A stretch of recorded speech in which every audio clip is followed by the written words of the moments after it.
amistades peligrosas, pacto incluso puede ser peligroso para una de las ambas partes. ¿Por qué lo digo? Porque un miembro de la OTAN, sí, un miembro de la OTAN se reúne con... y logran un acuerdo. ¿Y esto sabe por qué? Y principalmente hacia dónde va dirigido, hacia el problema más grave. Soy Roberto de la Madrid y esto es Mentiras de Manos. Comenzamos.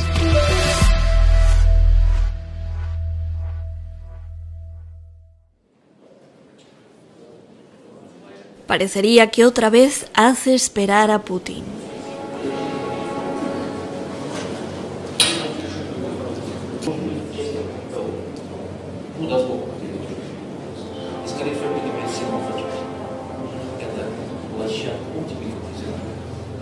Cumbre de peligro. Se reúne el lobo de la política mundial, Erdogan, presidente de Turquía, con Vladimir Putin, presidente de Rusia. Objetivo: la guerra en Ucrania. Pero lo sorprendente es que acordaron que Turquía y Rusia se unan para construir en la misma Turquía un centro de distribución internacional de gas para abastecer a Europa.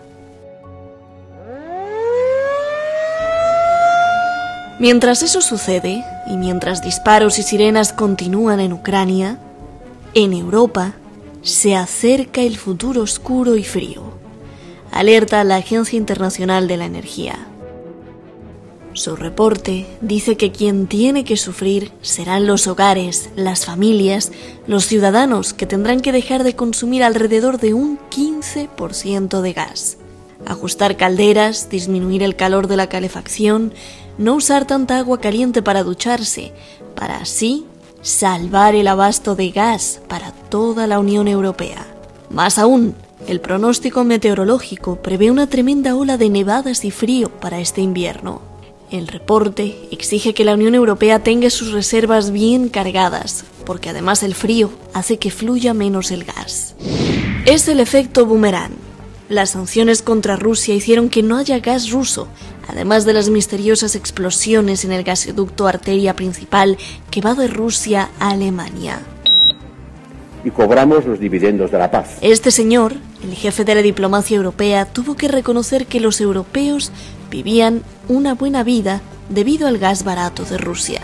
Pero más aún, dijo algo escalofriante: que Europa, para tener bienestar económico, se ha apoyado en China y Rusia, y para tener seguridad, en Estados Unidos. Pero que eso debe acabar. ¿Y sabe hacia dónde apuntó la solución?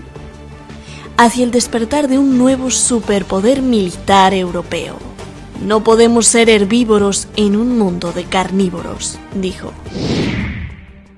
En París cierran gasolineras. No hay gasolina. Pero no es por la escasez. Los trabajadores de la petrolera de Estados Unidos ExxonMobil y los de la francesa Total quieren más y mejores salarios. No obstante, en República Checa, en Alemania, en la misma Francia y varios países más, ha habido protestas por los elevados costos de la energía y entonces de alimentos, vivienda. Por otro lado, parece que la guerra por la energía dejará a Rusia. La Unión Europea está tomando más en serio su nuevo campo de batalla, África y su gas. En Argelia, cerca de las costas de Senegal y Mauritania, se calcula hay 425.000 millones de metros cúbicos de gas, botín fresco y rico donde ya merodean líderes europeos. Y los yacimientos están desde Mozambique hasta Egipto o Angola. Italia ya se adelantó firmando 4.000 millones de dólares. Se acaba el gas. ¿De dónde lo sacamos? Ahorren. Parece una bandera de miedo para meter más miedo. No obstante, los datos son los siguientes, según los propios miedosos. Este es el reporte más oficial de la Unión Europea. Aquí vemos las fuentes de gas que alimentan Europa desde el 2021 hasta el segundo cuatrimestre de este año 2022. Y vemos cómo el gas ruso lo han disminuido. Lo mismo pasa con el petróleo en esta otra gráfica. El miedo está a favor de los políticos corruptos.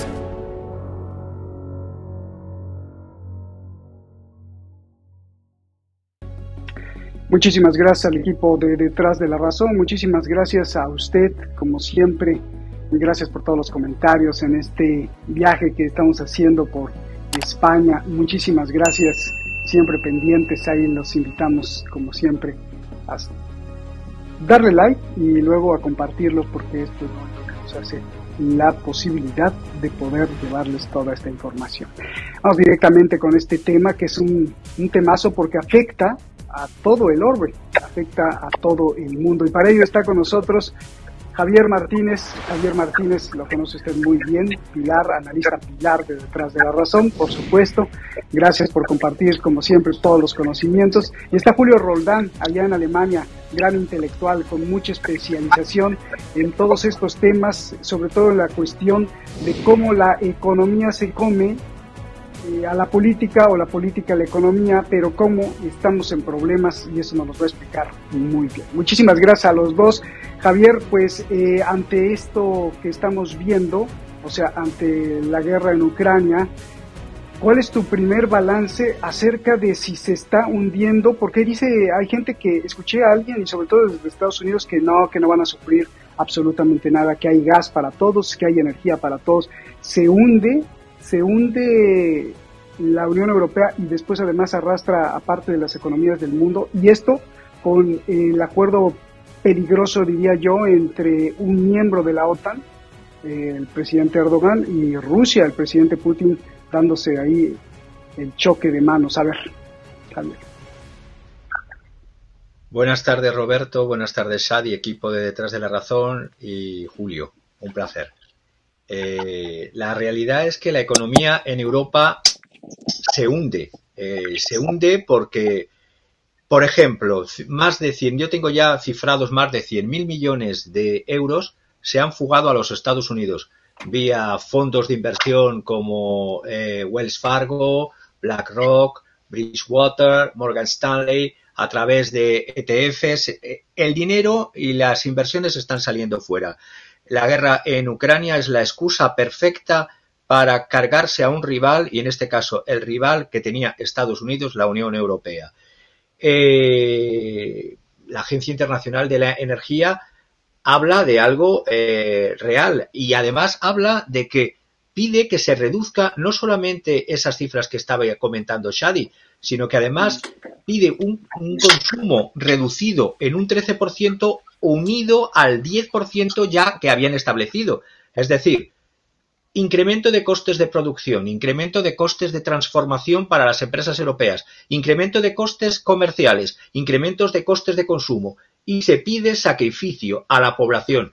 Por otra parte, estamos viendo a nivel mundial que peligran los fertilizantes, porque las sanciones multiplicadas contra Rusia está generando todo esto. Es proseguir ya no solamente el multiplicar el coste de los fertilizantes un 3%, sino prohibir las exportaciones de gas amoníaco, que sepamos Rusia es el 20% a escala mundial, con cifras del 2021, la cifra que exporta mundialmente de amoníaco. Por lo tanto, peligra el 40% también de la producción mundial de cereales. Entonces, si a todo esto vemos que Ucrania necesita 5.000 millones de dólares al mes para cubrir los servicios esenciales, y no lo digo yo, sino lo dice el Fondo Monetario Internacional en varias ocasiones. Lo dijo Kristalina Georgieva en mayo, el 18 de mayo, lo ha vuelto a decir el G7, que preparan un plan Marshall para Ucrania. Por lo tanto, mientras que la Unión Europea, o mejor dicho, la Unión Europea sí hunde y condena a sus ciudadanos, a Ucrania hay un plan Marshall porque necesitan 5.000 millones de dólares al mes para cubrir los servicios esenciales. Si Ucrania es un Estado fallido, mejor trocearlo, ¿no? Y por el bienestar de los propios ucranianos.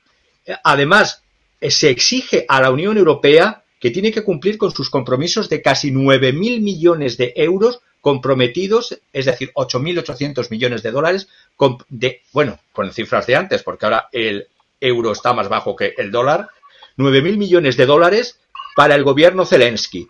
Es decir, estamos viendo que Ucrania es el Titanic, y lo digo bien, el Titanic para los europeos, para las industrias, para los comercios, para las pymes, para las medianas empresas y para la ciudadanía. Es decir, porque nos piden que de los 9.000 millones comprometidos que tenemos que dar las naciones europeas a mes de julio-agosto, mes de agosto, se tenían solamente dados 1.000 millones. Es decir, nos viene un invierno brutal, pero se van a dar estos 9.000 millones. Entonces se me viene a la cabeza, y termino para no extenderme en esta primera pregunta, con una idea de sacrificio. Y voy a retomar, para ponerlo de cara a todos los globalistas occidentales, a un autor que más le gustaría ahora que les defendiera, que es Jan Patočka. Jan Patočka tenía una idea, el filósofo checo, una idea del sacrificio, en la cual ponía que para que el sacrificio fuese auténtico, tenía que tener 3 vertientes, que eran voluntario. Aquí a ningún ciudadano europeo se nos ha dicho: ¿queréis pasar sangre, sudor y lágrimas por Ucrania? Segundo, tenía que ser consciente. Consciente significa saber a qué nos enfrentamos y si hay alternativas a lo que estamos rechazando, grabando, prohibiendo. Y tercero, que el sacrificio no sea autosacrificio. Aparentemente los políticos y los burócratas de la Unión Europea y los políticos a sueldo de los gobiernos europeos hablan de sacrificio, pero es sacrificio a la ciudadanía, no de ellos. Por lo tanto, no se dan esas 3 vertientes del sacrificio auténtico que decía Jan Patočka. Es decir, no es voluntario, no es consciente y no es autosacrificio. Y por último, tampoco busca el bien común, ni de los ciudadanos ucranianos, ni de los ciudadanos europeos. Por lo tanto, es una falsa idea de sacrificio, una explotación brutal y criminal de los burócratas de Bruselas y de los gobiernos comisionados de la Unión Europea hacia sus poblaciones. Y por lo tanto, igual que hubo un Nuremberg contra los criminales nazis al final de la Segunda Guerra Mundial, yo auguro que habrá que hacer un Nuremberg financiero, económico y social para la catástrofe que se avecina en industrias, en economía y en ciudadanía de los europeos, por esta aventura que solo favorece no solo a la industria de la guerra, sino a los comisionistas burócratas de Bruselas. Hemos recorrido ya desde la frontera de Francia hasta la frontera con Portugal. Y pues yo veo a la gente muy quitada de la pena, o sea, como que no asume. Los veo, y esto ya lo dije en otro programa, los veo pues en los bares comiendo sus tapas, sus pinchos, sus cervezas, y la vida continúa. Algunos sí están preocupados, pero la vida continúa. Entonces yo te pregunto, ¿se va a quedar a oscuras y en frío la Unión Europea, o esto es otro show de los mismos políticos para meter miedo y decir qué tan mala es Rusia? En principio, buenas noches, gracias por la invitación, buenas noches Roberto, buenas noches Francisco, es un placer estar nuevamente con ustedes. Gracias. Un aspecto diríamos, el aspecto técnico propiamente dicho de la economía, ya lo ha planteado Francisco, como siempre con mucha precisión, con datos y con lucidez. A tu pregunta, yo creo que hay una combinación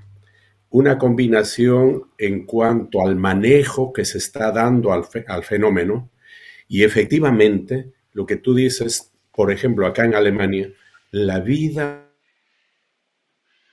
es normal. Solamente se nota en algunos momentos, en ciertas circunstancias, que hay preocupación por lo que se está viviendo, especialmente en algunos está funcionando de los rubros de la economía, de la vida diaria, que han subido el 100, 200 y hasta el 400%. Pero no obstante, la población, especialmente de esta parte de la occidental, parece no tomar conciencia o parece no dar importancia a este fenómeno.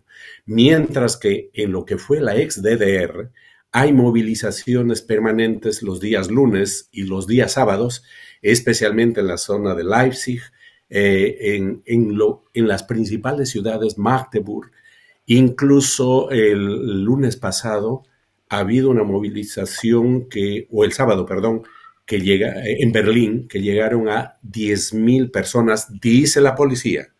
Y nosotros, por experiencia, podríamos pensar que han sido 12 o 15.000 personas.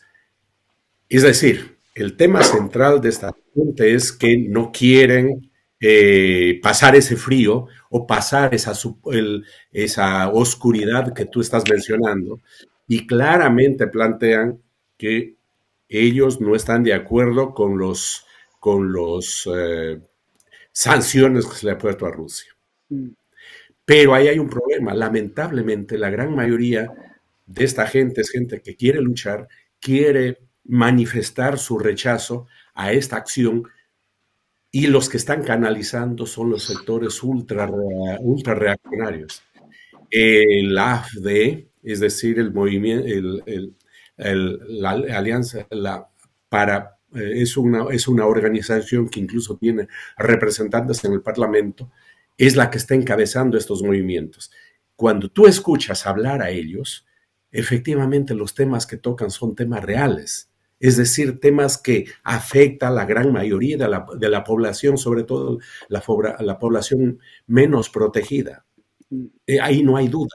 Incluso si tú escuchas un discurso de un representante de ese grupo y un representante de la Linke, que se llama acá la izquierda, coinciden en un 90%. La diferencia es la orientación ideológica y política que se da. Y ese grupo que está, o esa organización, ese partido que está orientando estas manifestaciones, estas protestas, sobre todo, repito, en la zona de la ex Alemania democrática, es claramente de tendencia fascista. Ahí viene un problema que tenemos que tener presente, sobre todo los que no nos interesa, no queremos que se repita la historia que se dio antes de la Segunda Guerra Mundial especialmente. Pero en concreto a tu pregunta, se nota, se siente, uno conversa con los amigos, con los vecinos, no sienten todavía, o ven o creen que le están manipulando, porque la manipulación de los medios de comunicación es realmente brutal. Mañana, tarde y noche están orientando en dirección de presentar, como tú dijiste, el culpable para todos nuestros males es Rusia. Y nosotros sabemos perfectamente que esos males que se viene arrastrando ya, por ejemplo, un hecho que hay que mencionar es el 2008, y ese fenómeno comenzó en esa fecha, especialmente en Estados Unidos. Por lo tanto, ese es un fenómeno de un mal que tiene el capitalismo, que va, y con esto termino, lo que están apuntando algunos sectores, especialmente los sectores ultra reaccionarios, ultraderechistas, profascistas, es a volver a convertir al Estado en la palanca impulsora de la economía. Es decir, serían ellos en alguna forma los keynesianos, y están en contra de los globalistas, como ellos lo llaman. En concreto, ya se nota en Italia, se nota en otros países, que vuelve el modelo keynesiano donde el Estado propugna el desarrollo del capitalismo con corazón, del capitalismo con rostro humano, en contra del modelo neoliberal que se ha aplicado en estos últimos 20, 30 años, que estos sectores fascistas están en contra, y les llaman, como repito, los globalistas. Pero en concreto todavía no se nota el impacto de los problemas que puede traer, especialmente el tema del gas, acá en Alemania. Como repito, se han desarrollado, hay muchos productos que han encarecido el 200, 300, 400%, pero concretamente en torno al frío y a la oscuridad, todavía no hay ningún tipo de reacción, porque todavía parece que tienen reservas y pueden ellos solventar y garantizar tanto la calefacción como la electricidad en esta parte bueno, concretamente en Alemania. Gracias, Julio, por esta explicación. Javier, una cuestión muy importante. Somos herbívoros en medio de carnívoros. Lo dijo la diplomacia de Europa, de la Unión Europea, a través de su portavoz Josep Borrell. Y esto es escalofriante porque su solución apuntó hacia tener un nuevo poder militar. Por un lado, dijo, descansamos y nos confiamos en la seguridad de Estados Unidos y descansamos y nos apoyamos en el bienestar económico vía la compra de productos de China y de Rusia. Pero no se puede confiar y ahora resurge el poder o resurgirá o debe de resurgir el poder de Europa como, pues no sé si conquistador del mundo. Entonces, para un lado, en la cuestión de seguridad, se enfocó como que allanó el camino para un gran poder militar. Y para el lado de la energía, pues ya están mirando hacia África. ¿Le funciona esta ecuación o puede ser incluso más peligrosa? Por favor, Javier. El discurso de Josep Borrell, si lo analizamos sin pasión y con frialdad, es un discurso escalofriante, no porque dé miedo a Borrell, sino simplemente porque lo que está transmitiendo es un etnocentrismo neoimperialista que no cabe en el mundo multipolar del siglo XXI, porque ha utilizado términos como, por ejemplo, que Europa es un jardín, sí, un jardín, sobre todo desde la Europa de la desintegración de Yugoslavia o la Europa que desintegra Libia, sí, un jardín frente al resto del mundo que es la jungla. Ha hablado de garden y jungle. Ha hablado de los europeos como la civilización y el resto como la jungla. Si eso no es etnocentrismo que recuerda a el colonialismo del siglo XIX británico, que venga Dios y lo vea. Además, se ha visto claro que detrás de toda esa palabrería no hay más que servilismo y coimas de comisionistas, porque la cumbre informal de Praga del pasado viernes 7 de octubre ha dado lo que ha dado, es decir, cuando se han juntado los países de la Unión Europea para saber cómo reducir los precios de la gasolina y del gas, ahí se ha visto un sálvese quien pueda. Los países más ricos, como por ejemplo Alemania, a pesar de la crisis, tienen un plan para apoyar, a ver si lo pueden cumplir, a sus empresas y a sus consumidores ciudadanos. En cambio, los países más pobres, más endeudados, y tendríamos que hacer un programa de cómo se ha gestado esa deuda de los países del sur de Europa en beneficio del excedentario país Alemania, excedentario en su balanza comercial y por lo tanto y ha obligado a la desindustrialización del sur de Europa. Vemos otra vez ricos versus pobres, norte versus sur. Y hay una próxima cumbre, el 2021, de líderes en Bruselas, pero lo que estoy viendo claramente que la escalada de sanciones que una y otra vez, y creo que ya van por la octava, contra Rusia, que hace la Unión Europea, muestra la pérdida de, ¿cómo decirlo?, de autonomía estratégica, si es que alguna vez la ha tenido Europa, y generando políticas de irracionalidad. Políticas de irracionalidad porque cuando tú dices corto el grifo del gas y del petróleo ruso, tienes que tener como responsabilidad de político una alternativa. Y las alternativas que se están viendo, la alternativa de Europa recurre, dicen los media stream pomposos occidentales, recurre a Argelia o el nuevo proyecto de gas natural licuado cerca de las costas de Senegal y de Mauritania. Bueno, luego 4 descerebrados tiran un bote de pintura contra los oleoductos y los gaseoductos, contra la pintura de los girasoles en la National Gallery hoy hace unas horas de Londres. Es decir, eso es lo que da el cerebro de los alternativos progres en Europa para intentar destruir un cuadro de Van Gogh porque no quieren oleoductos ni gaseoductos. Por lo tanto, cuando vemos que lo que hay enfrente de las costas de Senegal, sí, habéis dicho 425.000 millones de metros cúbicos, Es 5 veces más de lo que utilizó Alemania en el 2019. ¿Problemas para eso? Pues bueno, me voy directamente al ejecutivo que está llevando ese proyecto, que es Gordon Birrell, ejecutivo co-desarrollador, como no, de British Petroleum.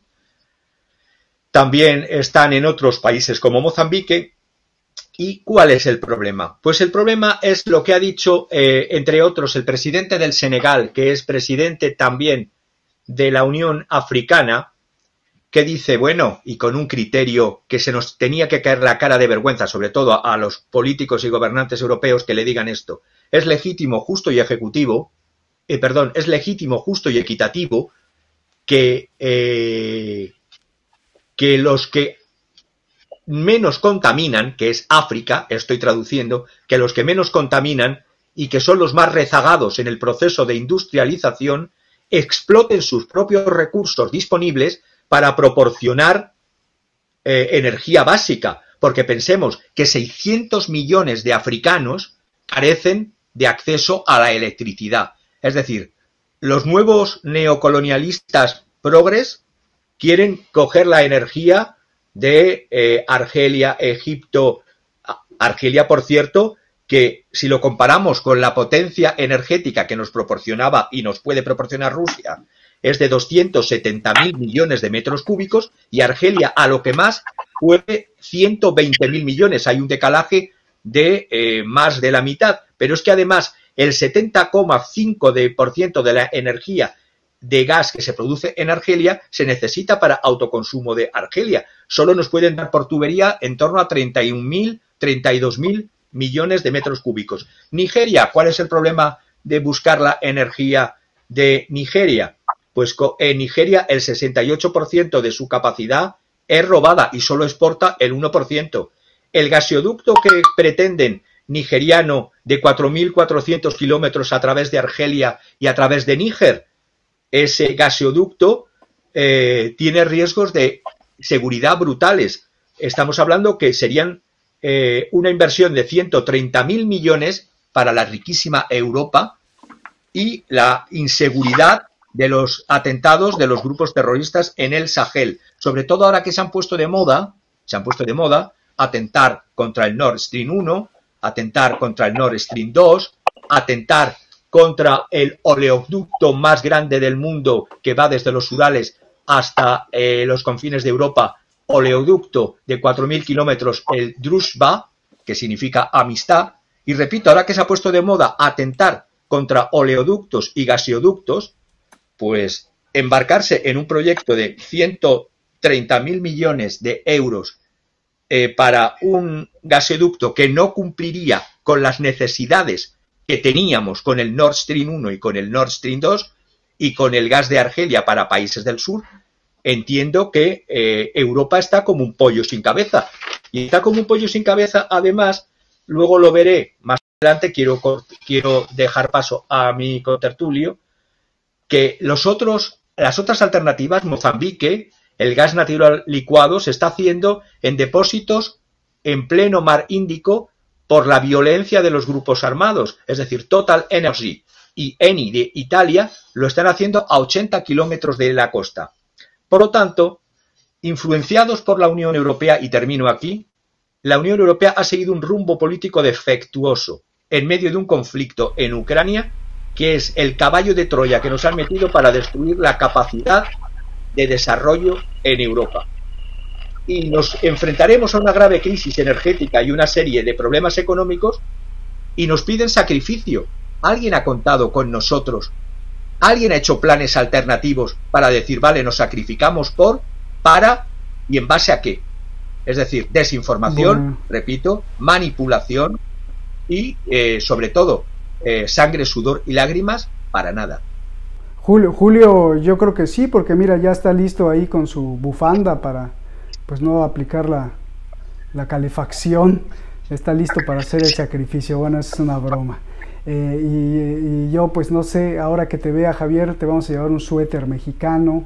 Bueno, no lo pensamos, a lo mejor lo mandamos traer para que ya así ya no sufras de frío. Es una bromita. Oye, Julio, a ver, gracias, Javier, por este exquisito, como siempre, análisis tan puntual. Y yo te pregunto, Julio, ya nos diste este análisis del miedo, ya nos hiciste este análisis de la realidad, de las cuestiones de energía, y ahora, ¿cuál es tu análisis en este punto? O sea, ¿en qué capítulo vamos de la confrontación bélica entre Rusia y la OTAN vía Ucrania? Ahí se va a quedar. ¿Qué ves tú? Muy importante, porque esto va a determinar las cuestiones energéticas, o sea, si le ves posibilidad de acuerdo o al revés, de que cada vez haya menos acuerdo.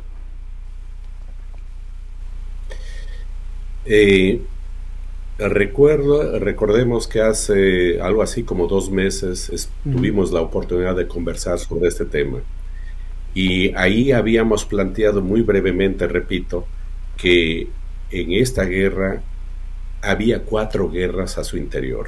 Claro. Una, esta guerra que había comenzado en el Maidán; la segunda, la respuesta de Rusia; la tercera era la OTAN, encabezado por Estados Unidos y Europa en contra de Rusia; y la cuarta, que tendría que ver con una de mediano largo aliento, que sería lo que es el Occidente, encabezado por Estados Unidos y China, es decir, algo que se viene, que se dará seguramente en 30, 40 o 50 años.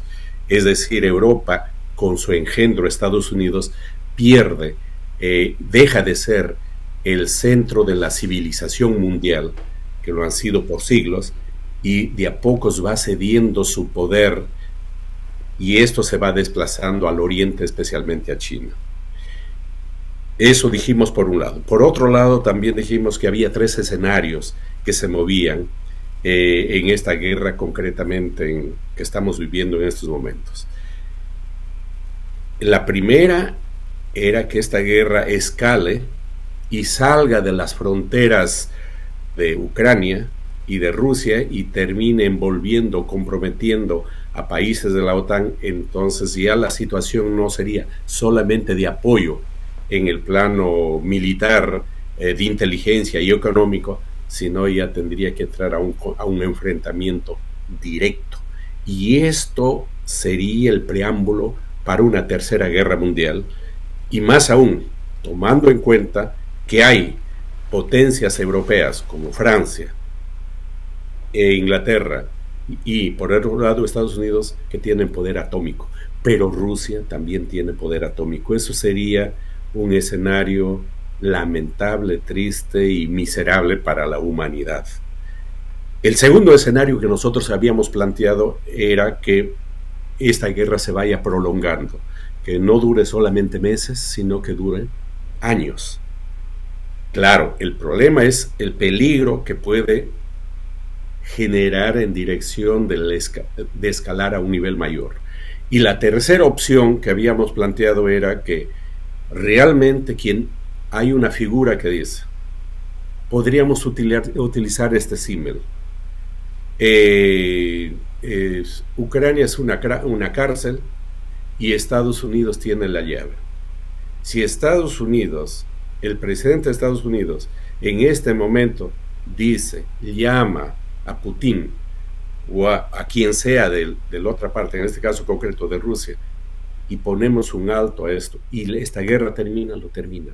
Ellos siguen teniendo el poder, no solo económico, militar, ideológico y de orientación cultural en los medios de comunicación.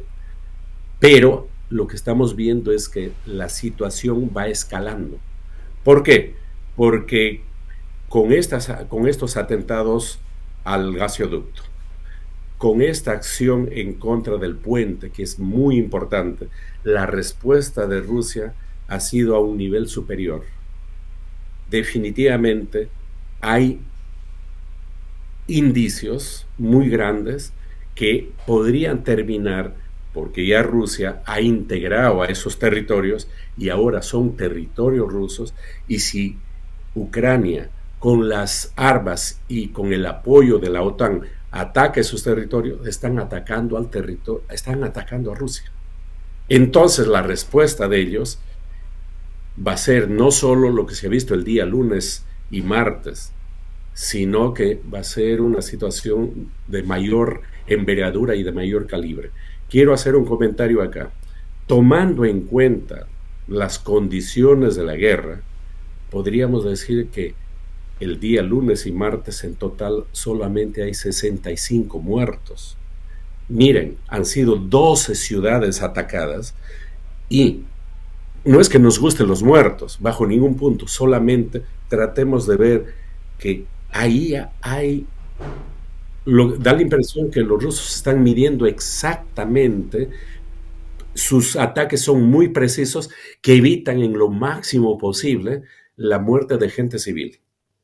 Porque si han atacado 12 ciudades con misiles y todo eso, y en general en los 2 días solamente llega algo así como a 60 muertos, quiere decir que hay una precisión y los blancos elegidos han sido muy claros.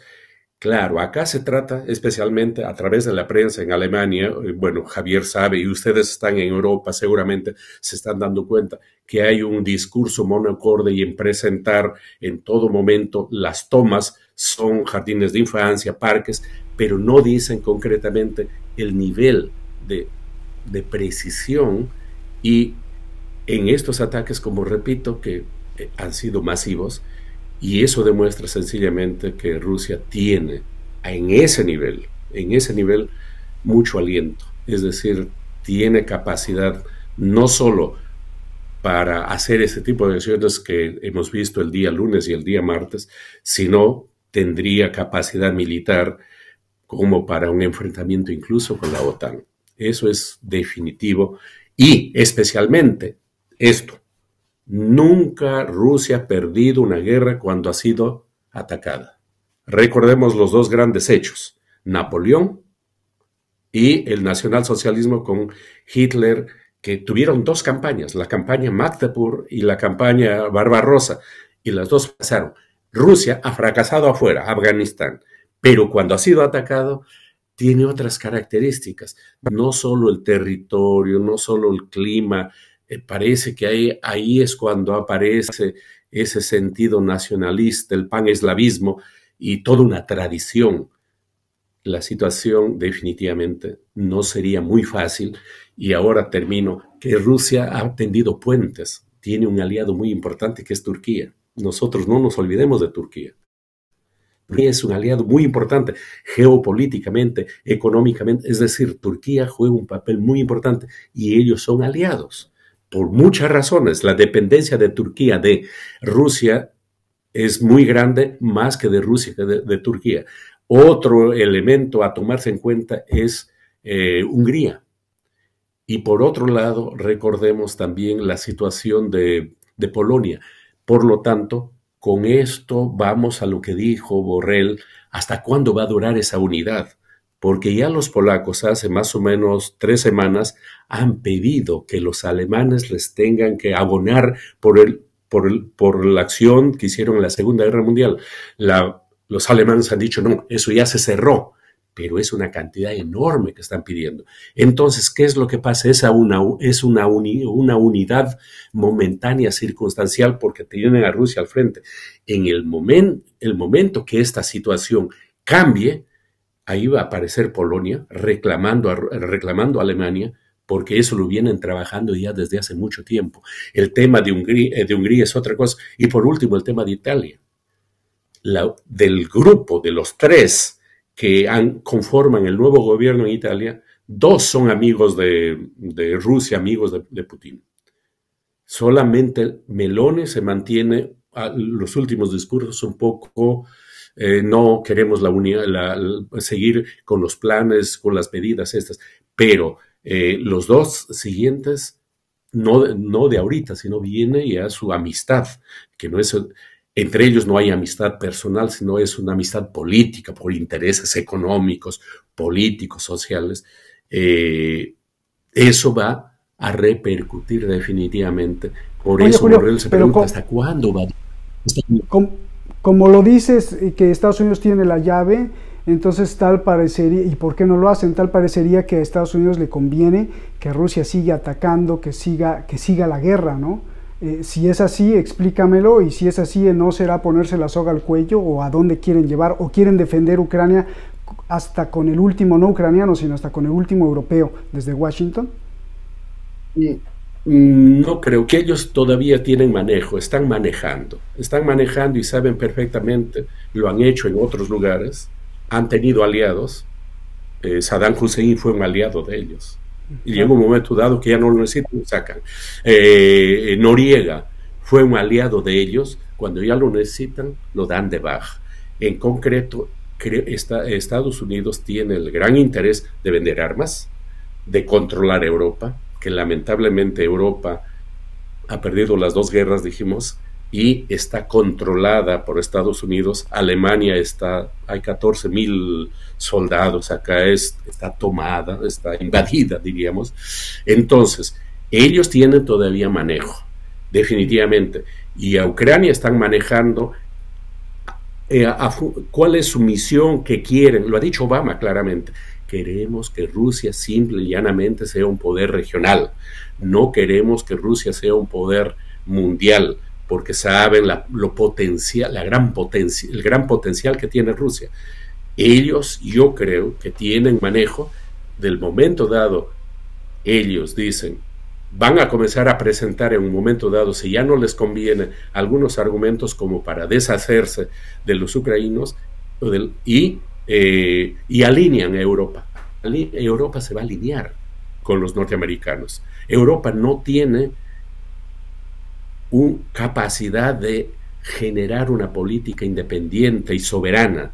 Por lo tanto, también los políticos europeos, no hay uno que incluso en el plano personal, individual, pueda decir algo en contra de lo que los norteamericanos les orientan. Definitivamente yo sí creo que tiene manejo. Estados Unidos tiene manejo a corto plazo. Se le puede escapar de las manos, esa es otra historia. Eso depende de cómo vayan desarrollándose los acontecimientos, las contradicciones, de cómo se vayan dando al interior de los países europeos, al interior de la OTAN, de la Unión Europea, y también sus contradicciones con Estados Unidos, porque acá en Alemania hay sectores burgueses, grandes capitalistas, que no quieren esta guerra, contradicen la orientación norteamericana. El problema es que los políticos son prácticamente la gente que repite el discurso norteamericano, pero como repito, hay sectores que no. Bien, gracias Julio, regreso contigo pues ya para la conclusión. Javier, a ver, ¿cuál es el asunto aquí? Porque no se habla mucho de esta unión o de este hub que quieren hacer, una especie como me imagino de una llave sota, un grifo de gas que distribuye a nivel internacional y que sorpresivamente se amarró ahora entre Vladimir Putin y el presidente Erdogan turco. ¿Qué papel va a jugar esto? Y si esto, yo te preguntaba, si esto puede provocar incluso una guerra mayor, porque estamos hablando de un socio de la OTAN que está haciendo alianza con Rusia para distribuirle gas a Europa. ¿Qué peso tiene esto? Y si tú crees que realmente las élites gobernantes de Washington y de Europa van a dejar que esto sea así, porque si es así, entonces otra vez tendrán la sartén por el mango en la cuestión energética, nada que ver los europeos. Me imagino que Estados Unidos querrá vender su petróleo y su gas. Eso por un lado, y por el otro, pues el fondo, hacia dónde va la oscuridad europea, porque ya nos los dijiste al principio, pero agregándole este acuerdo en la organización energética, las cosas podrían cambiar no solo en Europa, sino en la cuestión mundial. Javier.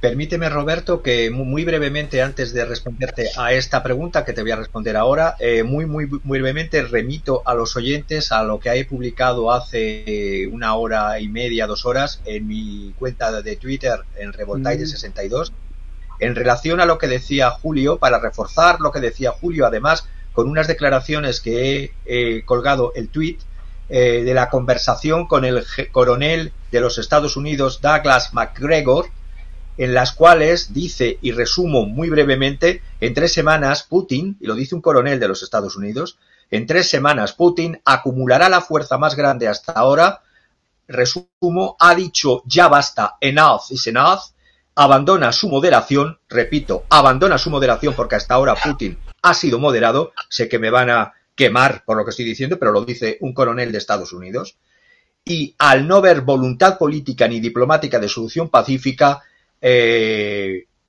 Putin va a desplegar todo su poder en 3 semanas en Ucrania. En cuanto a la pregunta que me hacías, la organización, ha habido una 6ª cumbre fundamental para el futuro de Eurasia, y si andamos listos los europeos y cambiamos estos gobiernos comisionistas, sabremos jugar también en Eurasia, eso es largo lo fiáis porque somos una colonia de Estados Unidos, y no sabemos jugar en multilateralidad. O somos vasallos o somos vasallos. Repito, la 6ª cumbre de la Conferencia sobre Interacción y Medidas de Fomento de la Confianza en Asia se ha convertido en una organización internacional. Sepamos que ahí está Rusia, está China, está la India, Uzbekistán, Azerbaiyán, Turquía, Irak, Irán, Egipto, Vietnam, Pakistán, Afganistán, Qatar, Emiratos Árabes Unidos, Arabia Saudita, Bahrein, Tailandia, Corea del Sur, Israel, que estamos hablando que incluso un miembro, son 28 miembros, Kuwait también se ha hecho miembro. Es decir, la bofetada que ha pegado Arabia Saudita y los países de la OPEP Plus a Estados Unidos ha sido, como dice Le Figaro, histórica. Se ha roto las relaciones que tenía desde el final de la Segunda Guerra Mundial la familia Ibn Saud con el presidente, que lo hizo con el presidente Eisenhower. Se han roto esas relaciones especiales entre Arabia Saudita y los Estados Unidos. Putin, como buen judoka, ha sabido jugar las bazas y de cada golpe que le dan ha devuelto cuan boomerang y con más fuerza si cabe en el plano económico, que es el importante de esta guerra, ha devuelto la bofetada que le querían dar. Ha roto el enfrentamiento que había entre Rusia y China, ha aunado y coordinado a China y la India, ha logrado de los países árabes, Arabia Saudita, hacerle un aliado y una interacción, como bien decías, con Turquía.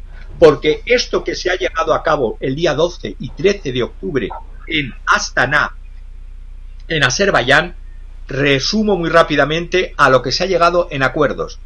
Hay una integración económica regional porque hay un pacto directo entre esta cumbre, que es el acrónimo SICA, con la Unión Económica Euroasiática, cuyo presidente de la Comisión Económica Euroasiática, Mikhail Miyashnikovich, ha firmado ese pacto de integración económica regional, de economía, de finanzas, de transporte, de digitalización, de tecnologías de la información y comunicación, de industria, de agroindustria, de comercio, de política de competencia.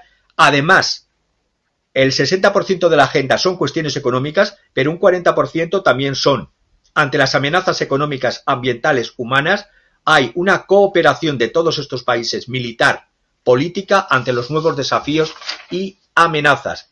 Y además de todo esto, se va a utilizar una moneda virtual para los equilibrios entre las diferencias de las balanzas de pagos de los distintos países que van a comercializar con sus propias monedas, abandonando el dólar, pero para las diferencias se va a hacer una idea muy keynesiana que ya hizo Keynes, de utilizar similar a lo que él propuso como el Bamford.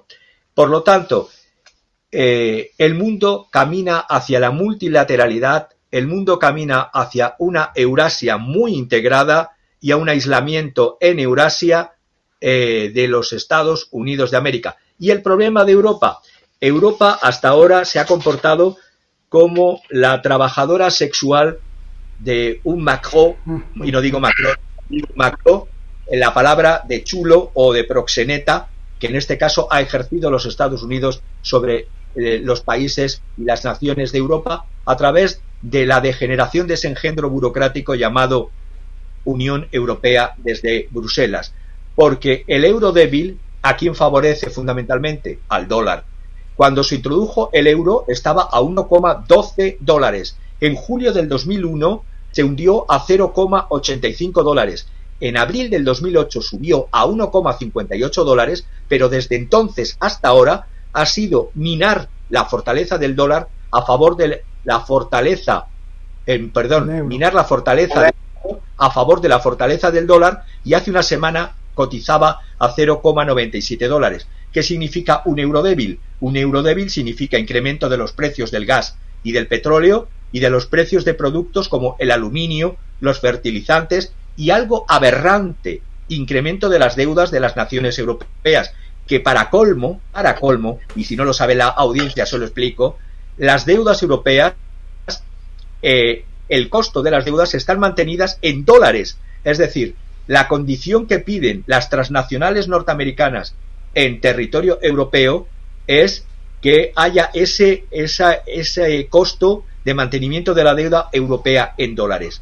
Si estamos viendo que ante la depresión que se nos viene encima, de recesión, mejor dicho, los estabilizadores económicos automáticos no pueden funcionar por una dependencia energética estructural que tenemos en Europa, si antes teníamos una relación, y no tengo el dato de Alemania ahora mismo delante, pero Alemania antes dependía un 55% del gas ruso, es decir, no era absoluto al 100%, había otra diversidad, pero el 55% era ruso.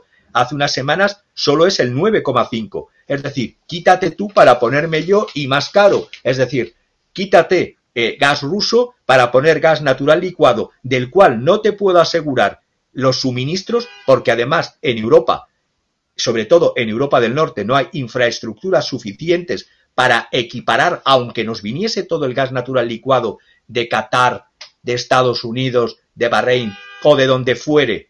No, eso se tiene que procesar, y en los puertos tiene que haber unas plantas de procesado, y los puertos europeos del norte no están preparados para recibir esa cantidad sustitutiva que, por cierto, el gas ruso, por los contratos, se tiene que mantener, aunque se haya dinamitado y saboteado, porque ya sabemos el cui bono a quién beneficia, los contratos se mantienen hasta el 2030. Por lo tanto, Alemania va a tener que seguir pagando de un gas que no llega. ¿Qué tipo de políticos? Por eso yo decía al principio que será necesario abrir un proceso de Nuremberg, y no lo decía gratuitamente, porque cuando un gobernante, cualquiera en la historia, causa, no por imprudencia, sino con conocimiento, causa dolor, malestar y enfermedad y muerte a las poblaciones, esas personas, en una empresa privada, cuando tú gestionas mal los fondos, no solo te despiden, sino que te pueden procesar civil y penal. A un político, si no gestiona bien la economía de su país y no tiene planes B o C para sus locuras a cambio de comisiones, tendrá que tener una responsabilidad, ¿no? Digo yo. Vamos a poner ahí el Twitter. Bueno, el Twitter que tú nombraste. Mientras vemos el Twitter, yo te pregunto, estás diciendo que va a haber políticas keynesianas, pero Lord Keynes no estaba muy cercano a la propia escuela de Malthusser, y si es así, entonces esto pertenecería un poquito a esta idea de que hay que reducir la población del planeta, y si esto pertenece a esas ideas, si me lo puedes aclarar, por favor, Javier.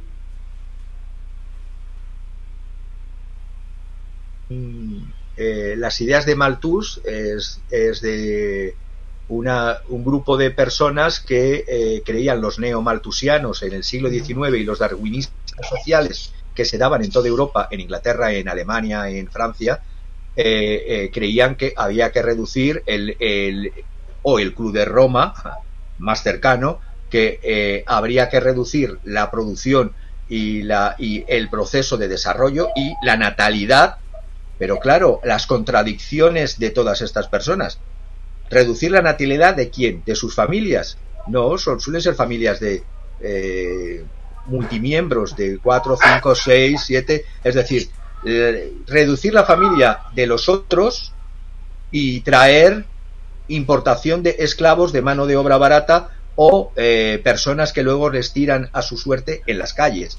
Es decir, yo el otro día paseando por Madrid estaba escandalizado de ver a personas tiradas en la calle, en plena calle, que se les había, cerca de casa de campo, que se les había ido la cabeza. Eran subsaharianos que están pidiendo en las calles, que están hablando solo, que han perdido la razón y que no tienen medios ni de vida ni de medios de buscarse la vida. Entonces, cuando tú hablas de reduces por una parte la población, traes refugees welcome, bienvenidos sean, pero no das medios de vida humanos, eso también es maltusianismo. Y lo que decías con respecto a Lord Keynes, es que hemos pasado de lo malo a lo peor, porque Lord Keynes no era un liberal social, pero con el neoliberalismo se abandonó el liberalismo social y se ha pasado al canibalismo puro y duro. Y el canibalismo lo estamos viendo ahora. Es decir, habrá que destruir todavía más después de la crisis del 2007-2008, después de la pandemia, del COVID. ¿Habrá que reducir todavía más a la población europea? Es una pregunta que me hago, que me respondan si los políticos que rigen Bruselas, Europa es un jardín, como ha dicho aquel, y el resto es la jungla. ¿Dónde está la jungla? La jungla la tenemos en cada una de las ciudades en Europa, porque tenemos primer, segundo, tercer y cuarto mundo dentro de Europa.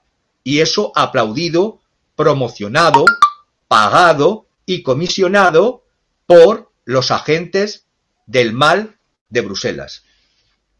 Ya haremos un programa especial sobre los cuidados médicos y la sanidad en Europa en contraste con Latinoamérica y el resto del mundo. Estaría muy interesante. Doctor Roldán, vamos a la conclusión y yo te quiero apelar a la profundidad humana. ¿Qué le dices, no sé si tengas hijos o a los hijos de los que nos escuchan, qué les dices a los hijos o a tus nietos? ¿Se van fincando, construyendo su búnker nuclear o salen a construir celdas solares o aprenden a hacer energía? ¿Cómo ves la herencia que les dejamos, que les dejas? ¿Qué les alertas a los jóvenes? ¿Qué tipo de warning le haces? Bueno, en términos generales, yo tengo 4 hijos y con algunos de ellos converso estos temas cuando hay oportunidad. Los 3 últimos se interesan un poco, están muy metidos en su mundo de terminar su profesión y los problemas políticos, sociales que a nosotros sí nos interesa, que son parte fundamental de la condición en cualquier sociedad, tienen poco interés. Pero al margen de eso, o sobreponiéndonos, trascendiendo eso, hay que, en el momento donde estemos, tenemos que plantear en estos tiempos difíciles, no a la guerra. Y ya lo hemos dicho, hay que oponernos a la guerra, porque la guerra es siempre los que pagan las consecuencias de la guerra, los que ponen la sangre, los que ponen los muertos, son los pueblos. Son los hijos de las gentes más humildes, de las gentes menos poderosas, porque no van a mandar el ministro, el presidente, el gran empresario no manda a sus hijos a la guerra. Ellos no van a ir a morir a la guerra. Y esto hay que decirlo claramente. ¿Por qué? Porque en la guerra ahorita que estamos viviendo, no solo en la de Ucrania y Rusia, sino en las 21 guerras que existen hoy en el mundo, hay seres humanos de por medio y ellos son los que están pagando en última instancia, como se dice, los platos rotos de la actitud, de la acción, de la orquestación que hace el poder, los poderes a nivel económico, político y social dominante son los que urden estas guerras.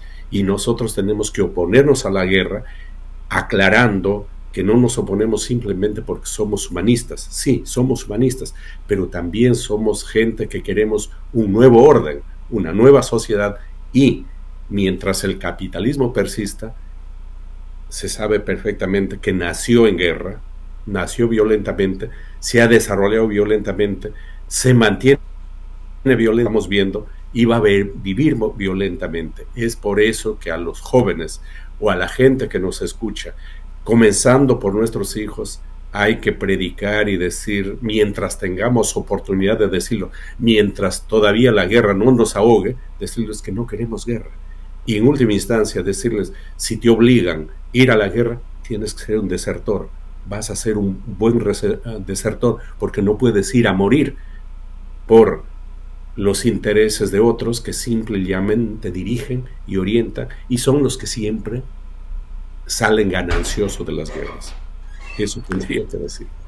Qué tremendo, qué tremendo. Sí, estaba esperando y finalmente lo dijiste. Eso es tremendo, ¿eh? Ojalá que no te escuchen los ejércitos por ahí, porque va a ser el malo de la película. Qué tremendo y qué gran humanidad hay en esas palabras sabias para nuestros hijos, nuestros nietos y la descendencia que viene.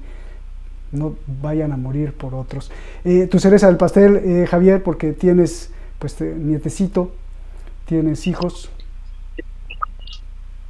Pues yo aún no aplaudo, sigo lo que dice del no a la guerra, no a las guerras, pero además diría que a la juventud en general tienen dos maneras de actuar en el mundo, o como pollos, como pollos sin cabeza directos a la cazuela, sería una, y la otra es con la rebelión, como dice Albert Camus, con la rebelión nace la conciencia. Repito, con la rebelión nace la conciencia. Y la rebelión va desde la resistencia pasiva a cualquier forma de decir no a ser un pollo en la cazuela. No a ser un pollo en la cazuela. Gracias, Javier. Por favor, te pido, estuviste estudiando mucho para esto y tienes más de 30 páginas, hojas ahí estudiadas. Y yo le quiero decir a la gente que de verdad, en lo personal yo te agradezco, y la gente seguramente, el público también te agradece por este estudio de datos. También a ti, Julio, gracias por su análisis. Si se nos quedó algo que no hayamos dicho, también no aclaraste cuándo va a ser esta moneda digital para desplazar el dólar. Mañana, pasado, dentro de 10 años, 30, 40... La fecha exacta no la sé. Lo importante es que entre actores antes desligados e incluso enfrentados han visto la necesidad de crear un organismo de integración y de empezar a trabajar ya directamente con la bofetada, como decía Le Figaro, la bofetada de Arabia Saudita y los productores de petróleo de la OPEP Plus, entre ellos, por ejemplo, México no va a hacer como con anteriores presidentes, con este ya no, en que antes a México le conviene también los precios del petróleo altos. Lo único que se está haciendo es rebajar, si viene, como se dice, una recesión, rebajar en una cantidad importante la producción de petróleo, y por lo tanto el petróleo estará más caro. Pero de ahí que la integración con esta moneda, el Banfor, no, yo digo Banfor porque se me ha asemejado más a ese tipo de moneda que a los derechos especiales de giro, que es lo que utiliza el Fondo Monetario Internacional, pero no es tiempo ahora, y estamos en las conclusiones, para explicar diferencias entre lo que son derechos especiales de giro y lo que era la idea de Banfor keynesiana, y que se asemeja más a lo que en Astana han estado hablando. Y repito, sigo traduciendo la cumbre de Astana porque llevo 30 y tantas páginas de lo que se ha hablado allí. En otro programa precisaré, o podré precisar con más detalle, cuáles son los puntos de acorde que se ha hecho, entre otros, Turquía con Rusia, Rusia y la India, y mientras tanto en Europa pues ya hemos visto la cumbre de Praga. Todos, sálvese quien pueda, y todos lamiendo la bota del Big Brother de los Estados Unidos. simplemente. Pues muchísimas gracias a los dos, gracias por unirse a este esfuerzo y gracias por dejarme unir a su esfuerzo personal e intelectual, Javier, Julio, gracias. Y si estos programas existen es para alertarle a la gente, tal como dijo el propio informe de la Unión Europea, que quien tendría que pagar pues sería el propio ciudadano, amarrándose el cinturón, gastando menos gas, menos energía, calentándose menos, bajándole grados al termostato en este invierno que viene. Y de eso se trata, que nosotros alertemos a ello. No se deje engañar, no se deje manipular, como dicen Julio y sobre todo Javier, la rebelión no, diga no, no y no, porque finalmente los otros, los que diseñan las políticas, pues esos no le bajan al termostato, al revés. Gracias, Javier, un gran abrazo, hermano. Julio, gracias, hermano, nos vemos hasta la próxima. Buenas noches.